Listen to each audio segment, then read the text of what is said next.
Tiempo. Es un gozo tenerlos aquí en esta noche fresca, realmente, porque no está tan frío, ¿o sí? Bastante frío, ¿no?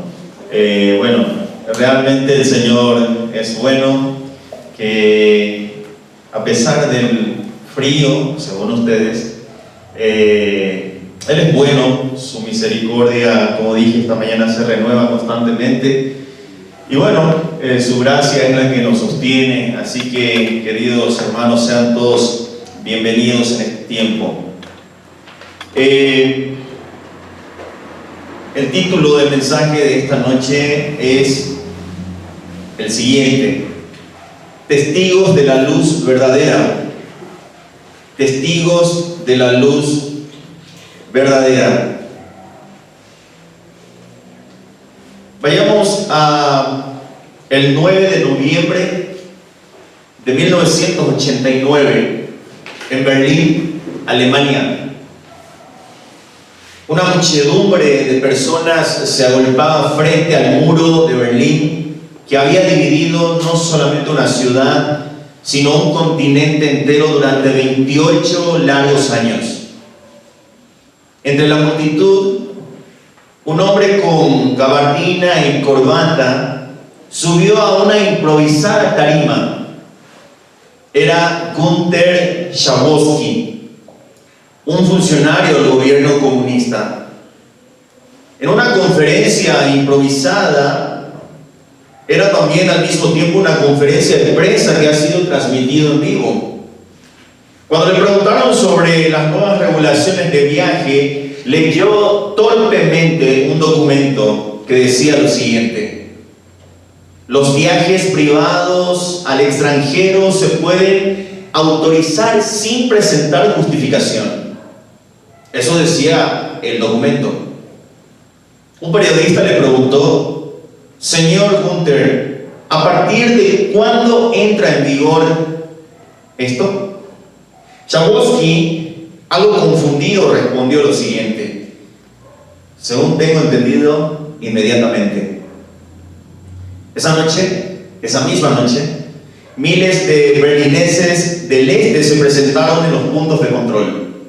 Los guardias fronterizos, sin instrucciones claras, terminaron abriendo las barreras. Lo que comenzó como un error de comunicación se convirtió en el principio del fin de la denominada cortina de hierro. Schabowski no era un héroe ni un disidente, simplemente fue el mensajero involuntario de una noticia que cambiaría el mundo. Ahora viajemos un poco más atrás, en un momento crucial, específicamente al 15 de abril de 1912, 11:40 p.m. Frederick Fleet, el vigía del Titanic, divisó algo en la oscuridad, a lo que exclamó: iceberg a la vista. Su grito de advertencia llegó demasiado tarde. Años después, en su testimonio ante el tribunal, Fleet admitió que no tenía binoculares. Un simple mensajero sin las herramientas adecuadas, cuyo aviso pudo haber salvado cientos de vidas si hubiera sido escuchado a tiempo. Estos dos mensajeros, uno que cambió el mundo sin pretenderlo, otro cuyo mensaje no fue atendido, nos preparan para entender la historia del más importante heraldo de todos los tiempos, Juan el Bautista. Porque cuando Dios quiso anunciar el evento más trascendental de la historia, no envió ángeles con trompetas ni escribió mensajes en el cielo. Eligió a un hombre, escuche bien, ¿con qué características? Vestido con pieles de camello, alimentándose de langostas y por sobre todo predicando en el desierto. Juan el Bautista no fue un error de comunicación como Schabowski, ni un mensajero ignorado como Fleet. Fue el testigo, queridos hermanos, perfectamente preparado para el momento exacto.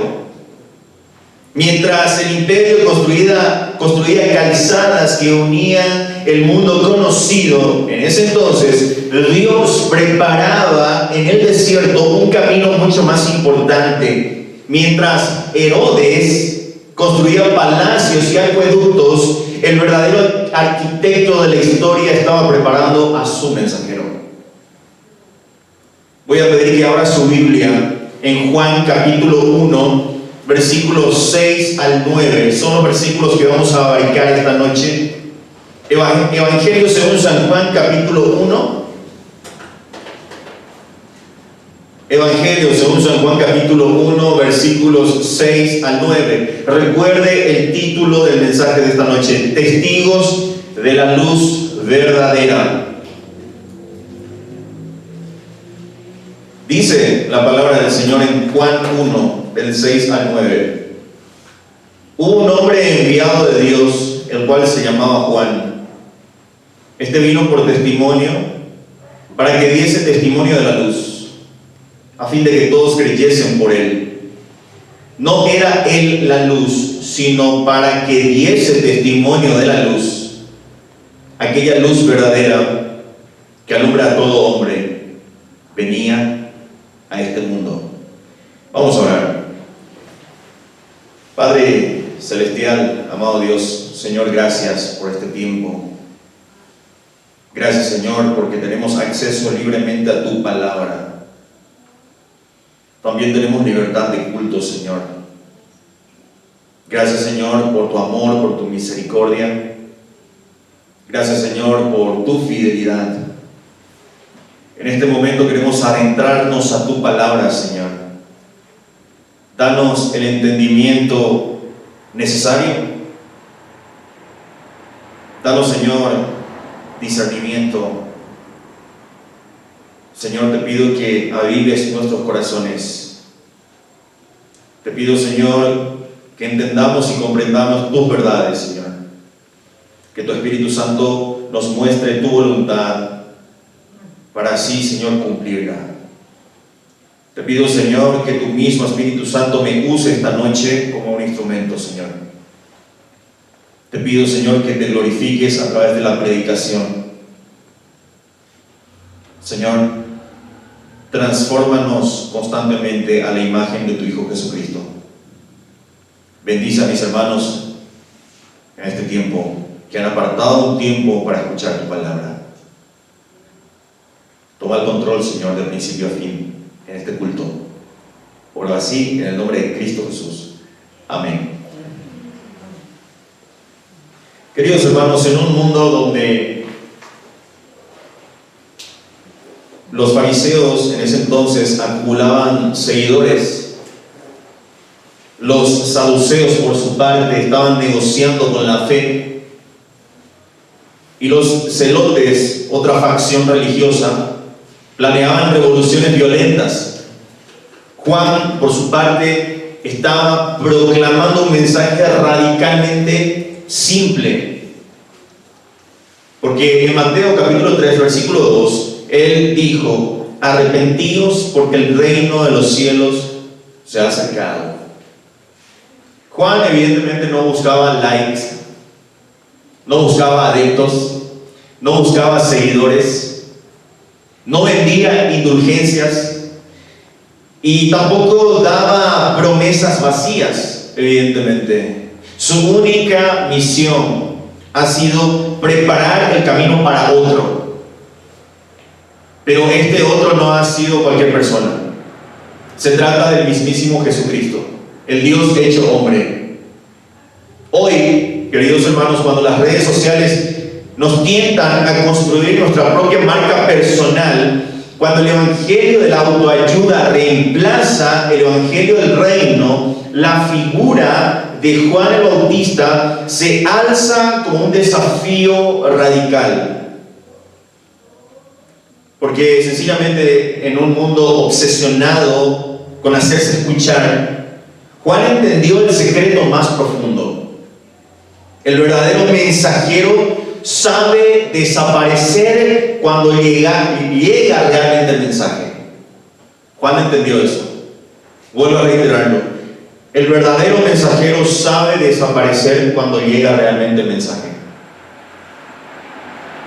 Este relato de Juan 1, del 6 al 9, no es solo una historia antigua, es un espejo para nuestra iglesia hoy en día.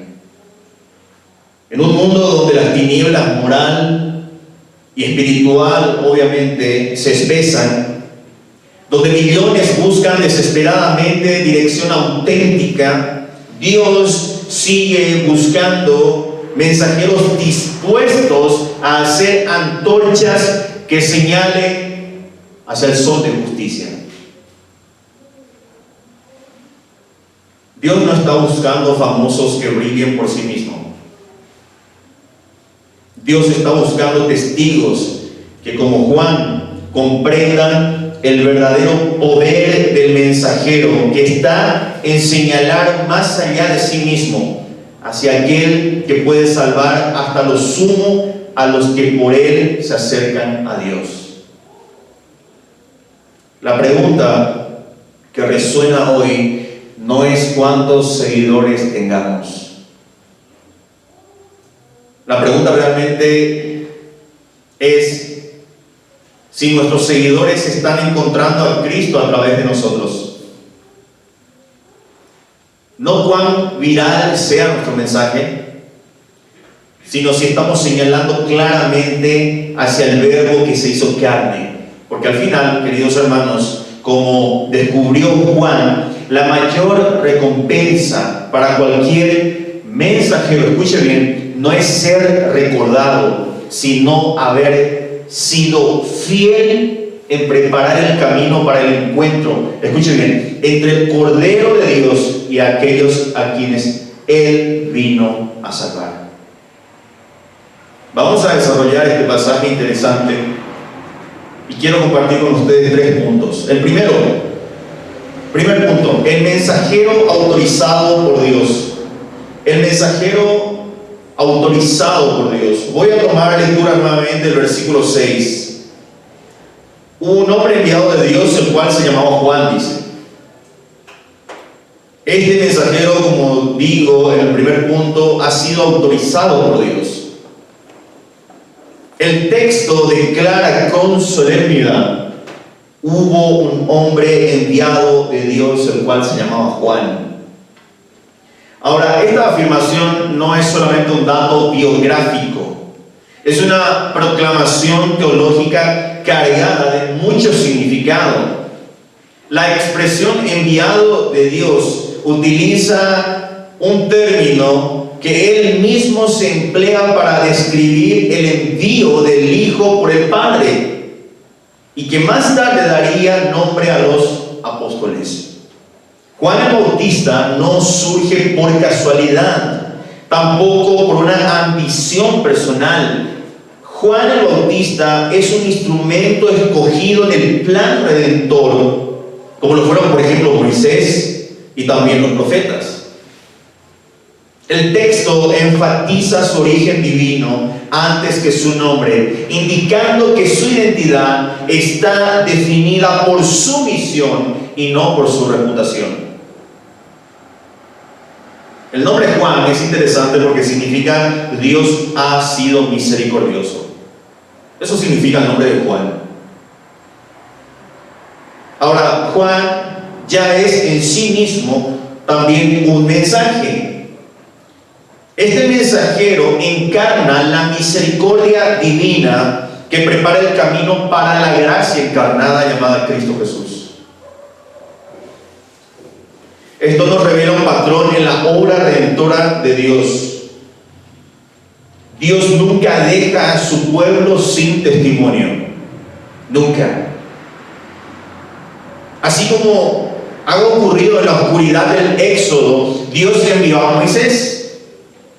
En el exilio babilónico levantó a Daniel. En el silencio de 4 siglos, en el periodo llamado intertestamentario, entre Malaquías y Mateo, hubo un periodo de silencio de 400 años aproximadamente. Dios envía un profeta llamado Juan. Pero aquí hay una diferencia radical, evidentemente. Mientras los profetas anteriores señalaban hacia un futuro mesiánico, Juan señala al Mesías presente. Ahora, el ministerio de Juan marca el punto de inflexión de la historia de la salvación, donde, escuche bien, las promesas se cumplen en la persona de Cristo. Esto evidentemente apunta a Cristo como el clímax de la revelación divina, el verdadero enviado cuya autoridad hace que incluso el mayor de los profetas sea menor que el más pequeño en el reino de los cielos. Ahora, a la iglesia de hoy, tentada por los modelos de liderazgo secular, evidentemente, que miden el éxito por cifras y reconocimiento, este versículo nos grita una verdad incómoda. Escuche bien, ningún ministerio es legítimo si no nace del envío divino.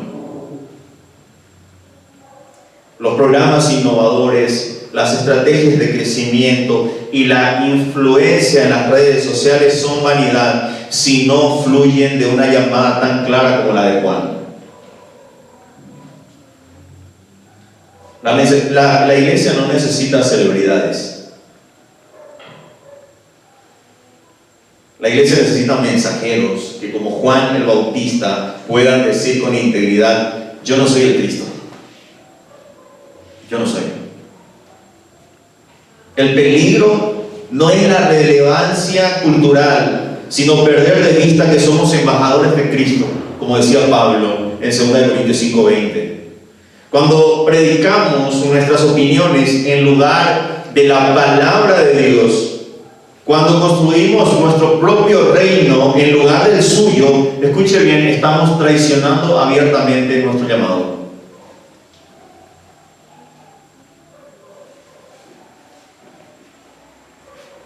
Pero hay esperanza, queridos hermanos. El mismo Dios que envió a Juan sigue llamando hoy a hombres y mujeres para que preparen el camino hacia Jesús en los desiertos postmodernos. La pregunta no es si tenemos plataformas, sino si somos fieles al mensaje. Como Juan, estamos autorizados no por nuestros títulos, sino por nuestra fidelidad al Señor que nos envía. No por nuestra elocuencia, sino por señalar sin ambigüedades con denuedo al Cordero de Dios que quita el pecado del mundo.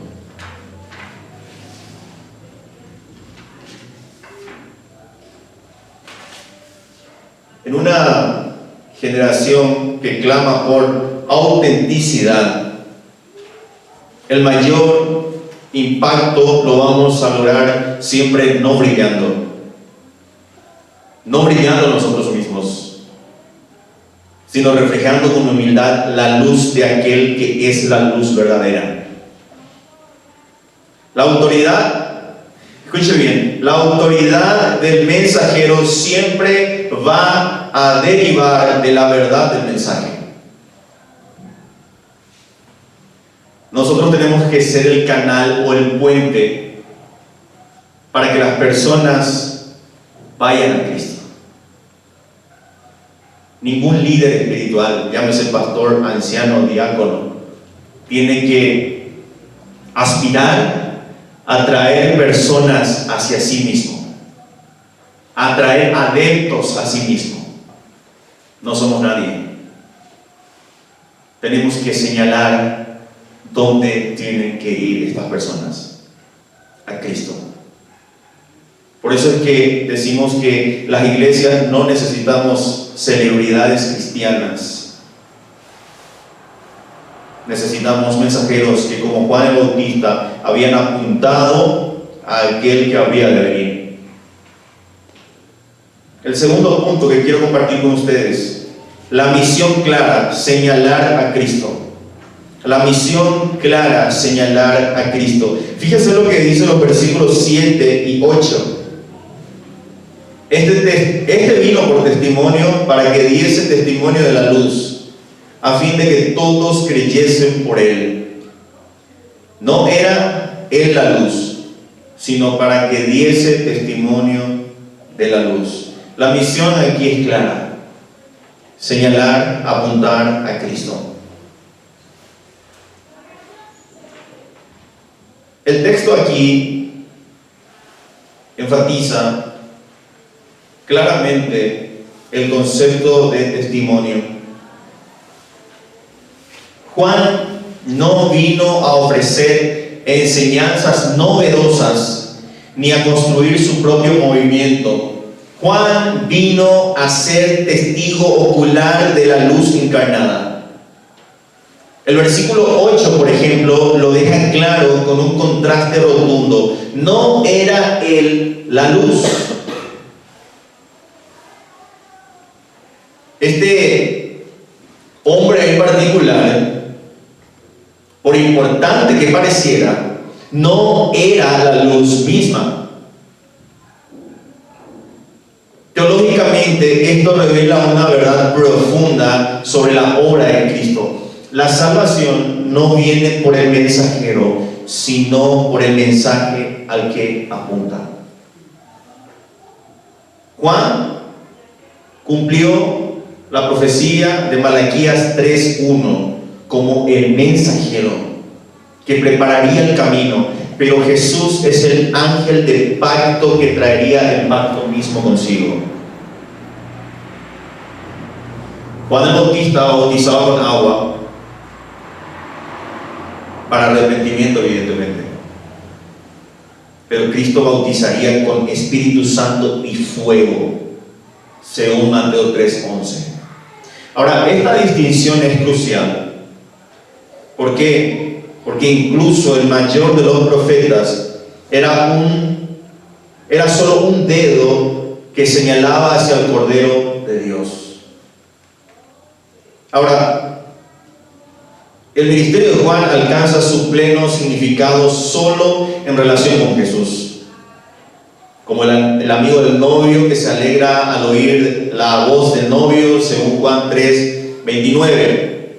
Su humildad ha sido radical, resonante, porque más adelante en Juan 3:30, él dijo lo siguiente: es necesario que él crezca y yo mengüe.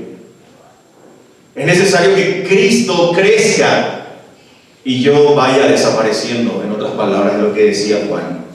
Eso es humildad. Hoy la iglesia enfrenta la tentación constante de confundir el mensajero con el mensaje. En una era de influencers cristianos,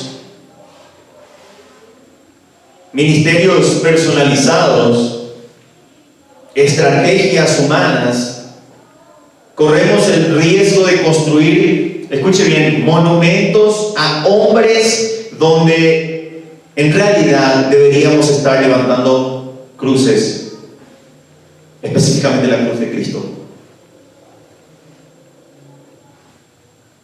Las estadísticas de asistencia, los libros más vendidos y los seguidores en redes sociales no son malos en sí mismos, evidentemente, pero se convierten en ídolos cuando se trata de eclipsar a Cristo.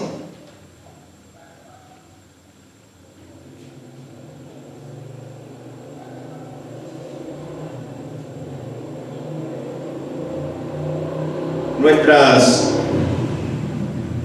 predicaciones dejan a la gente admirando nuestra elocuencia o encontrándose con Jesús directamente. Nuestros programas dentro de la iglesia apuntan hacia nuestras habilidades organizativas o hacia el poder transformador del Evangelio. La tentación es sutil, muy sutil. Hasta el deseo de ser fieles puede convertirse en orgullo si no nos enfocamos en nuestra fidelidad en aquel que es fiel. Ahora, la solución, queridos hermanos, para esto no es despreciar los dones, evidentemente, sino usarlos como Juan usó, con audacia. Él usó su audacia como herramienta para magnificar a Cristo y no a sí mismo. En un mundo hambriento de, como dije hace un momento, autenticidad, la iglesia recuperará su poder, su esencia, su identidad, no cuando tengamos mejores estrategias, sino cuando, como Juan, sepamos decir por nuestra vida: mirad el Cordero de Dios.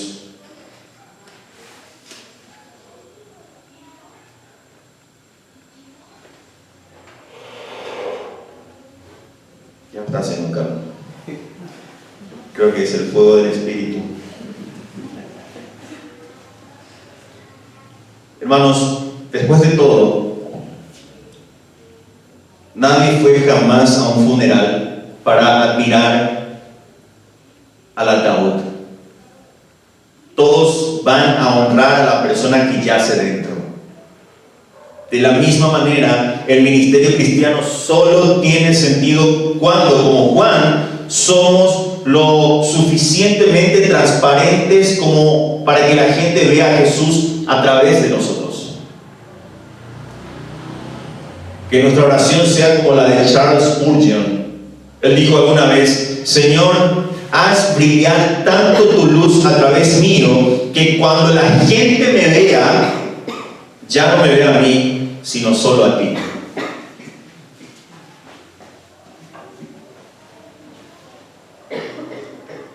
Vamos al tercer punto.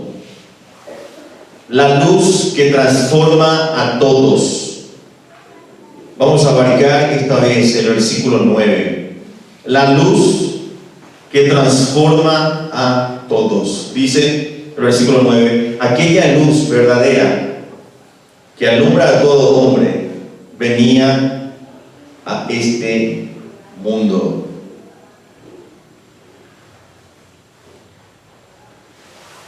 En el año 1883, cuando el volcán Krakatoa hizo erupción, su explosión fue tan colosal que alteró los patrones climatológicos a nivel global durante años. Pero hubo un fenómeno aún más extraordinario luego. Durante meses después de la catástrofe, las puertas del sol en gran parte del mundo se tiñeron de rojo y dorado intenso, inspirando pinturas como la famosa pintura El Grito de Munch. Le invito a que busquen en internet esa pintura extraordinaria que representa el después de esta erupción del volcán.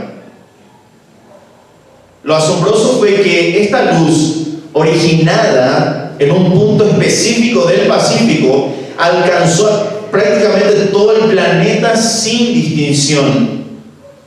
Iluminó palacios y chozas, continentes cristianos y paganos, sin pedir permiso ni hacer acepción de personas.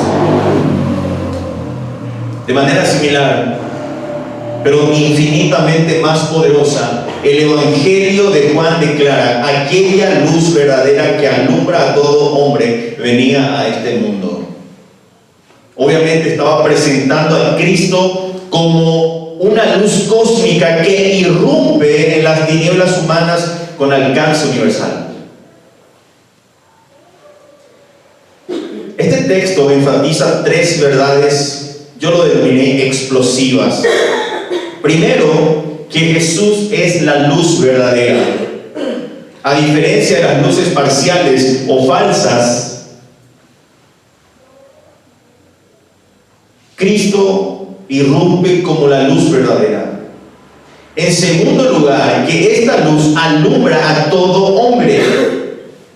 Este verbo en presente presente continuo indica una acción precisamente continua, mostrando que la iluminación de Cristo no se limita en un momento histórico, sino que permea toda la existencia humana. Y tercero, que esta luz venía a este mundo. Una expresión que Juan reserva casi exclusivamente para Jesús.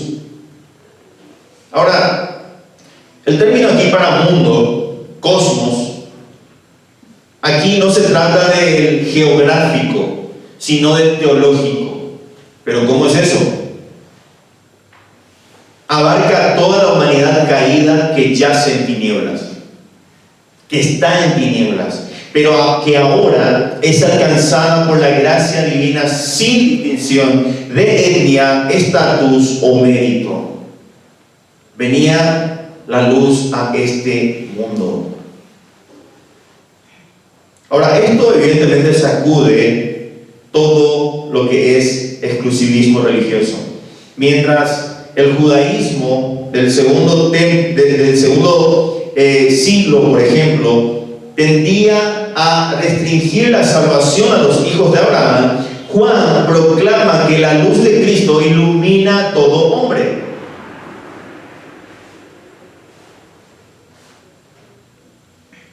Esta luz a la cual se refiere Juan no es solo información, sino más bien es transformación. No solo revela nuestra pecaminosidad, sino que tiene la capacidad de regenerarnos. Y es lo que hizo precisamente hacia todos aquellos que nos encontramos en Cristo Jesús. Es significativo que Juan use la imagen de la luz, que en el Antiguo Testamento simbolizaba tanto la revelación divina como la gloria escatológica de Dios sobre las naciones. Jesús cumple ambas cosas, como Verbo encarnado y también como la luz que venía a este mundo. Ahora, esta afirmación debería revolucionar la práctica de la iglesia actual. En un contexto fracturado por regionalismos, racismos y divisiones socioeconómicas, la iglesia está llamada a reflejar la luz sin fronteras. La luz de Cristo, queridos hermanos, tiene la capacidad de transformar a una persona. La luz de Cristo, Cristo mismo, tiene la capacidad de darle vida a una persona. Ahora, esto evidentemente no significa que tenemos que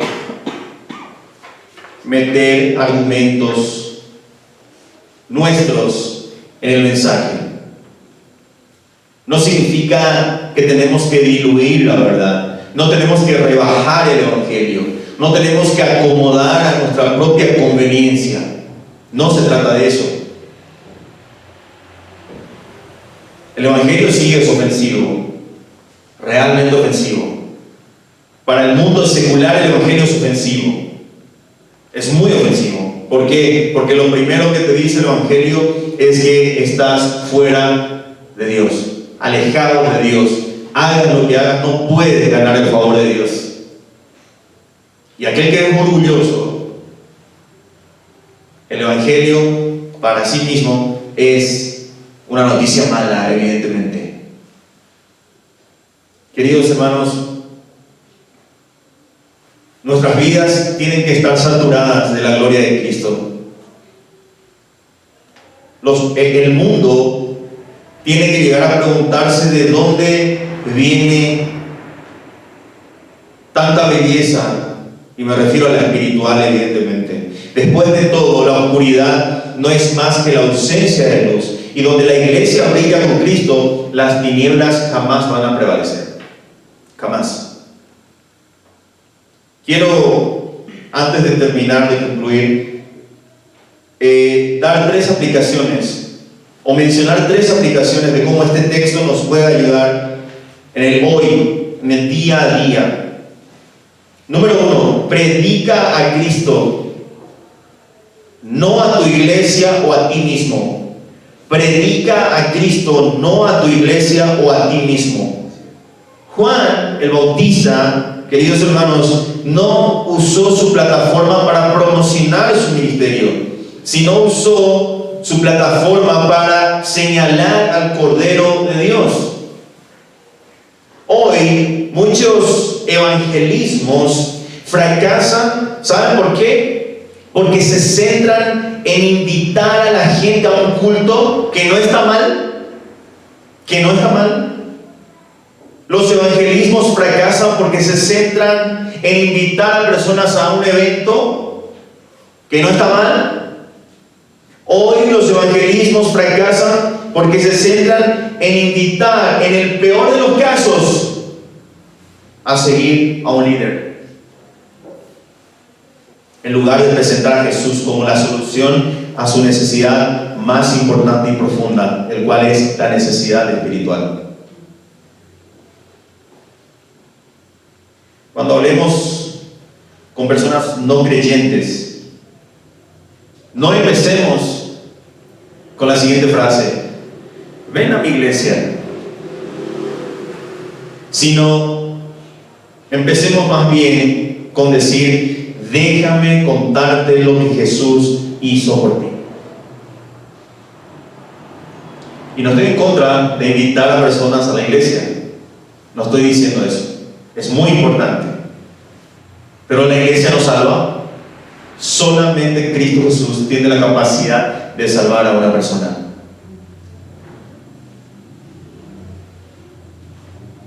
Evidentemente los testimonios personales son importantes y queremos mencionar muchas veces lo que Cristo hizo en nuestras vidas, y es importante también mencionar lo que Cristo ha hecho en nosotros, pero básicamente la predicación del evangelio tiene que ser fiel y clara.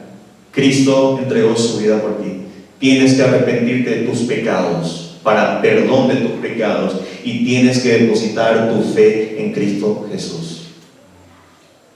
Palabras sencillas, pero mensaje poderoso, porque el poder no radica en el mensajero, radica, mejor dicho, en el mensaje mismo. ¿Por qué? Porque el evangelio es poder de Dios para salvación. Así que prediquemos a Cristo primeramente. En segundo lugar, lleva la luz a lugares de oscuridad. Lleva la luz a lugares de oscuridad.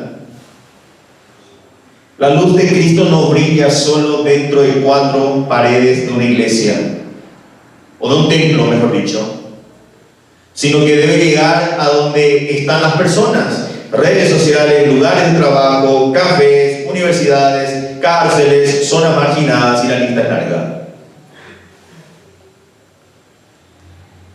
Tenemos que ir promoviendo grupos pequeños que visiten estos lugares, obviamente para conversar con la gente y compartir el mensaje de Jesús de manera natural. Así que el mundo está en tinieblas. Cristo dijo que nosotros somos la luz de este mundo. Y Cristo dijo: no se pone la luz debajo de un almud, o sea, debajo de un mueble. No se pone. ¿Qué sentido tendría la luz debajo de nuestras camas, por ejemplo, en nuestro cuarto? No tendría sentido. La luz se pone arriba para que alumbre a todo lugar. Entonces, de la misma manera, nosotros que tenemos la luz y somos luz, tenemos que llevar indefectiblemente este mensaje a las zonas de oscuridad. Número 3, rompe barreras para llegar a todos. Rompe barreras para llegar a todos. Juan, en el versículo 9, dice que la luz de Cristo alumbra a todo hombre. Esto es sin distinción de raza, sin distinción de clase social, y sin distinción de trasfondo religioso, evidentemente.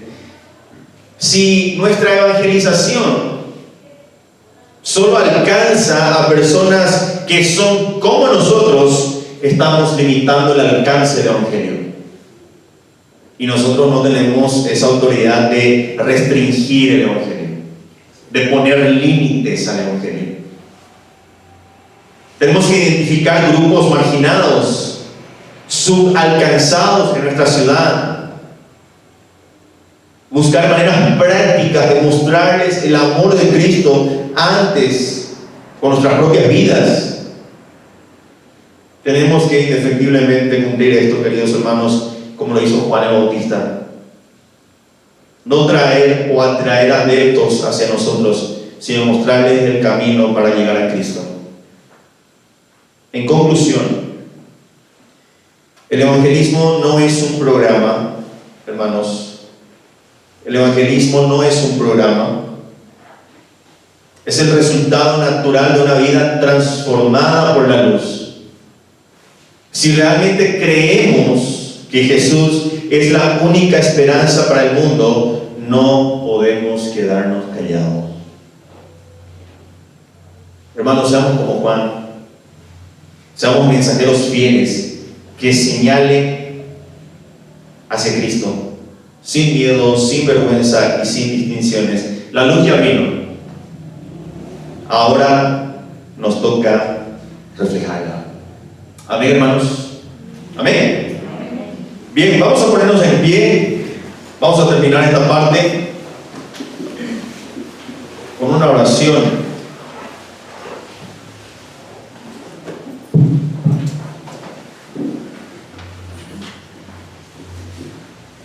Vamos a orar. Padre Celestial, gracias, Señor, por este tiempo que has permitido que estemos viendo tu palabra, Señor. Pero que esto no quede solamente en una información, como algo intelectual, sino que, Señor, que este mensaje pueda ser una forma de vivir. Ayúdanos, Señor, a desechar el orgullo, el egoísmo, que muchas veces está en nosotros. Danos, Señor, humildad para señalar a Cristo Jesús a toda persona. Señor, perdona nuestros pecados. Bendice a los hermanos, a las visitas que han llegado hasta este lugar. Te pido, Señor, que prosperes cada cosa que lleguen a hacer. Bendícelos, Señor, de manera especial, proveyendo todas sus necesidades. Y por sobre todo, Señor, que este comienzo de semana tu Espíritu Santo nos guíe hacia tus propósitos, Señor. Guarda nuestras vidas, Señor, cuida de nosotros y perdona nuestros pecados, Señor. Oro así, en el nombre de Cristo Jesús. Amén. Que el Señor les bendiga, queridos hermanos. Voy a pedir a Álvaro que pueda pasar.